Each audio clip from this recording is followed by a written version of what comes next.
তাহলে আমরা কি করলাম, এখান থেকে প্লাগইনটা দেখলাম, তাই না? প্লাগইনের কাজটা কি, আমরা সাইট এডিটিং করতে পারবো, সাইট প্রোটেকশন করতে পারবো, ঠিক আছে, সাইটের স্পিড বাড়াতে পারবো, সবগুলো আমরা এখান থেকে করতে পারবো প্লাগইন দিয়ে। ইউজারে আসি আমরা। ইউজারের কাজটা কি, এখান থেকে চাইলে আমরা যখন আমাদের ডোমেন থাকবে, আমরা চাইলে এখান থেকে আপনাদের মাঝে সবাইকে আমি অ্যাক্সেস দিতে পারবো এই ওয়েবসাইটে, ঠিক আছে? আপনারা অ্যাডমিন হিসেবে কী করতে পারবেন, কাজগুলো করতে পারবেন। আবার চাইলে আমরা এখান থেকে কী করতে পারি, পাসওয়ার্ডও কি চেঞ্জ করতে পারি। যেমন দেখেন, এটা অ্যাডমিন না, অ্যাডমিনের পাসওয়ার্ড আমরা চেঞ্জ করতে পারি। যেমন এখানে অনেক বড় একটা পাসওয়ার্ড দেওয়া আছে না, আমরা হচ্ছে এডিট করার পর এখানে নিচের দিকে আসবো, হয়ে গেল, লোড নিচ্ছে। নিচের দিকে আসার পর দেখেন এই যে সেট নিউ পাসওয়ার্ড আছে না, এখানে ক্লিক করলে আমরা কি পাসওয়ার্ডটা চেঞ্জ করতে পারবো। বা এটাই যে দিতে হবে তা না, আমরা চাইলে এখানে টাইপ করো যা ইচ্ছা এইভাবে দিতে পারি, ঠিক আছে? দেওয়ার পর কী করবো, এখান থেকে যে আপডেট প্রোফাইল লেখা আসবে, এই যে আছে না, এই যে আপডেট প্রোফাইল, তখন এখানে আপডেটটা ক্লিক করলে এই পাসওয়ার্ডটা সেট হয়ে যাবে, ঠিক আছে? আর অ্যাড নিউ ইউজার, এটা একটু দেখেন, মানে অ্যাড নিউ ইউজার করলে পরে যাকে আপনি অ্যাক্সেসটা দিতে চাচ্ছেন, সাপোজ দেখেন আমি এখান থেকে এক যদি অ্যাক্সেস দিতে চাই তিতির এখানে ইমেলটা দিতে হবে, ঠিক আছে?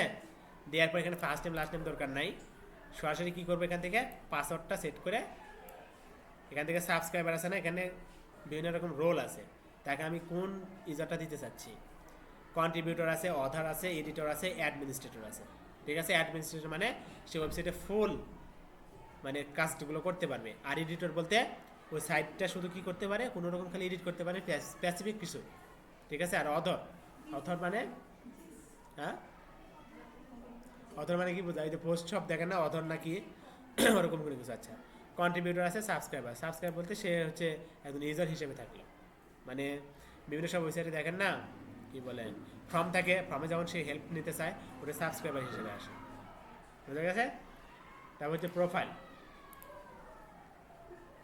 প্রোফাইল তো দেখালাম মেবি, অ্যাডমিনের যে প্রোফাইলটা আছে না ওইটা,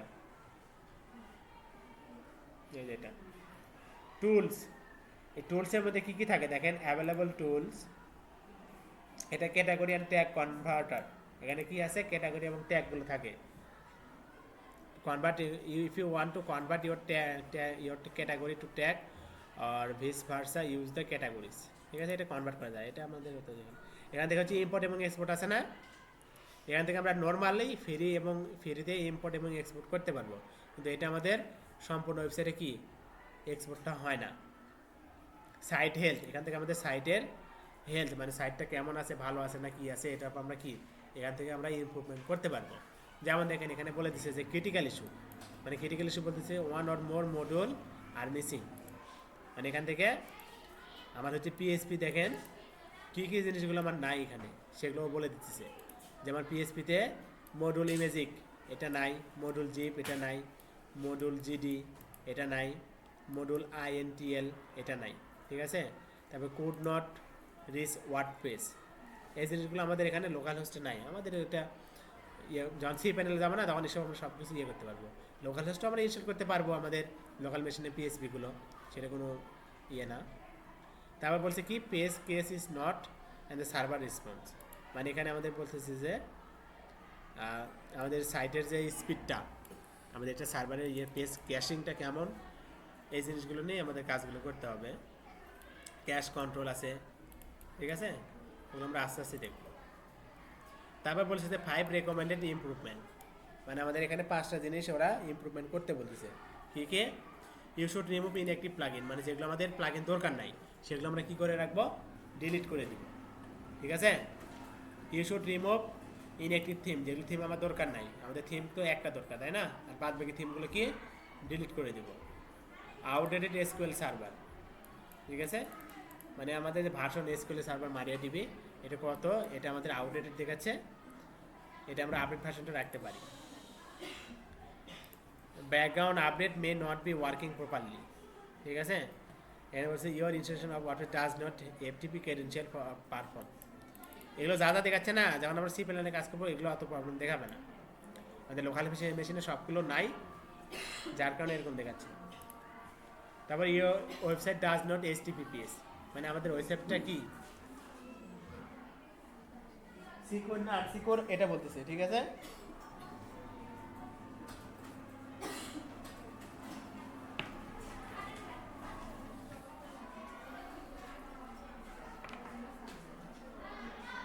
এই পিছনে কি গল্প করতেছেন কেন?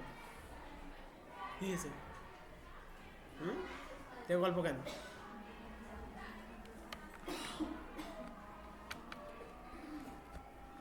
এসটিপিপিএস বুঝেন? এই মনিটরে তাকান। এসটিপিপিএস বুঝেন? হুম, এইচটিপিপি বলতে আমাদের সিকিউর ছাড়া যেসব ওয়েবসাইট থাকে, আর এইচটিপিপিএস মানে ওটা হচ্ছে সিকিউর থাকে, ঠিক আছে?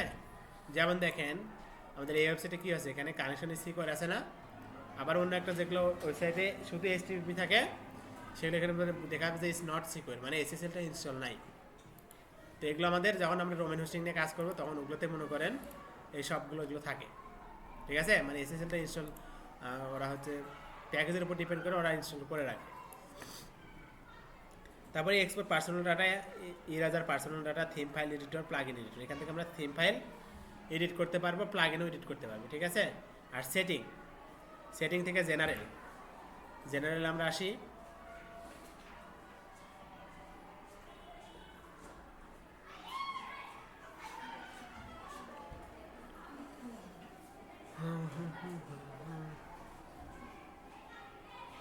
এখান থেকে আমরা কি করতে পারবো একটু দেখেন। সাইটের নাম আমরা পরিবর্তন করতে পারবো, ঠিক আছে?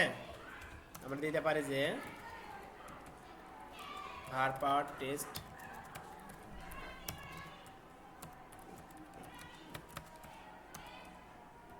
প্রজেক্ট, ঠিক আছে? ট্যাগ লাইন, এখানে আমরা এই ওয়েবসাইটের রিলেটেড ট্যাগটা আমরা এখানে অ্যাড করতে পারি। সাইট আইকন বলতে যে এখানে যে জ্যামের আইকনটা আছে না, এখানে যে আইকনটা আছে না, এখানে আমরা কি আইকনটা অ্যাড করতে পারি। ওয়ার্ডপ্রেস অ্যাড্রেস ইউআরএল, এটা যেরকম আছে এরকম থাকবে। অ্যাডমিনিস্ট্রেটর ইউআরএল, আমরা চাইলে এখান থেকে অ্যাডমিনিস্ট্রেটর মানে অ্যাডমিন যে ইমেল থাকে ওই ইমেলটা আমরা এখান থেকে পরিবর্তন করতে পারি, ঠিক আছে? নিউ ইউজারের আমরা রোল এখানে চেঞ্জ করতে পারি। নিউ ইউজার যদি কেউ ফর্মে সাবমিট করে বা সাবস্ক্রিপশন কোনো ওয়েবসাইট যদি হয় সেক্ষেত্রে আমরা প্রথম ডিফল্ট আমাদের তাদের ভার্সনটা কী থাকবে সেটা আমরা রোলটা বলে দিতে পারি। সে অ্যাডমিনিস্ট্রেটর হবে না এডিটর হবে না কোনো কিছু। তো এখানে বাই ডিফল্ট সাবস্ক্রাইবার আছে, এটাই রাখলাম, ঠিক আছে? রেটিং, এখানে এসে আমরা কী করতে পারবো দেখেন তো, এখানে ডিফল্ট পোস্ট ক্যাটাগরি আমাদের ডিফল্ট কী থাকে, আন ক্যাটাগরি, আমরা চাইলে এখানে ক্যাটাগরি সিলেক্ট করতে পারি। ফরম্যাট আমরা চেঞ্জ করতে পারি, ঠিক আছে? মেল সার্ভার এখানে। তারপরে রিডিংয়ে আসি আমরা। এখানে দেখেন রিডিং সেটিং, আমাদের যে ডিফল্ট আছে না ইউ লেটেস্ট পোস্ট, এটা হচ্ছে আমরা লেটেস্ট পোস্ট সবসময় রাখবো না। আমরা যখন আমাদের মতো করে কাজ করব তখন এখানে স্ট্যাটিস্টিক থেকে আমরা যে পেজটা থাকবে না হোম পেজে শো করবে যেটা প্রথমে, সেটা আমরা এখান থেকে সিলেক্ট করে দেবো, ঠিক আছে? আবার চাইলে আমরা এখান থেকে কী করতে পারি, পোস্ট পেজ আছে না, পোস্ট পেজ কোনটা হবে, ব্লগ পেজ হবে না অন্য কোনো পোস্ট হবে মানে পেজ হবে, সেটা আমরা এখান থেকে কি সিলেক্ট করে দিতে পারি। তারপর বলছে কি blog page show at most কয়টা পোস্ট শো করবে ব্লগ পেজে, ঠিক আছে? এটা বলছে এখানে। আর এই যে এখানে সার্চ ইঞ্জিন যেটা বললাম যে কাজ শেষ হয়ে গেলে এটা চেক মার্ক দিয়ে সেভ করে দেবে, ঠিক আছে?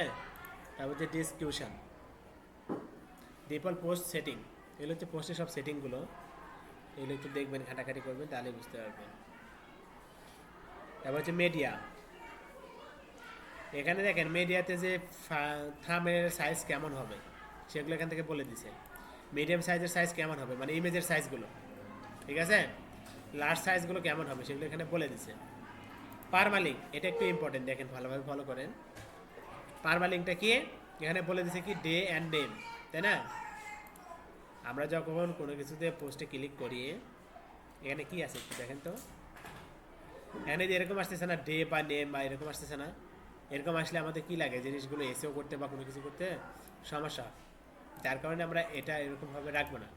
আর সবসময় রাখার চেষ্টা করবো কি যে পোস্ট নেম আছে না এটা রাখবো, ঠিক আছে? এটা আমরা রাখবো, মানে কাজ করার আগে আমরা এই জিনিসগুলো সেট করে নেব। সেটা যে ওয়েবসাইটে কাজ করেন সবসময় এই জিনিসটা ফলো রাখবেন। এখানে বাই ডিফল্ট থাকে কি ডে অ্যান্ড নেম, আমরা সেটা চেঞ্জ করে পোস্ট অ্যান্ড নেম করে এখানে কি করব সেভ চেঞ্জ, ঠিক আছে? এখন আমরা এখানে ক্লিক করি, এসে দেখেন কি হচ্ছে, এখন সরাসরি স্পোর্টস নিউজে আসছে না, এটা আমাদের কি এসইওর ক্ষেত্রে আমাদের কাজে লাগে পারমালিঙ্কটা, ঠিক আছে? আচ্ছা, প্রাইভেসি, প্রাইভেসি পলিসি বলতে তো বুঝেন, এটা তার তো বলার কিছু নাই।